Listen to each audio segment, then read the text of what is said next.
मित्रांनो, ऑगस्ट महिन्यात आपला स्वातंत्र्य दिन साजरा झाला. शाळेत झेंडावंदन झाले, प्रभात फेरी निघाली, भाषणे झाली, मुलांना खाऊ दिला. आता 26 जानेवारीला आपला प्रजासत्ताक दिन साजरा होईल.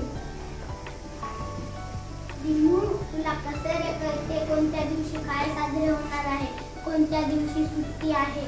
त्यात काय एवढे खरेदीचा शिकार असते ना, त्यात सर्व माहिती दिलेली असते.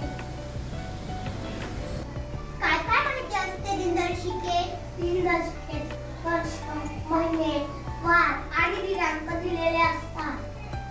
आणखी काय बरे असते? विविध सण उत्सव दिलेले असतात. थोर व्यक्ती, पुण्यतिथी असे दिन विशेष दिलेले असतात. दिनू, तुला तर फारच माहिती आहे रे. हो, मी रोज सकाळी दिनदर्शिका पाहतो, मग शाळेत येतो, त्यामुळे मला परिपाठात सर्व माहिती सांगता येते. चला मित्रांनो, आपण वर्गातील दिनदर्शिका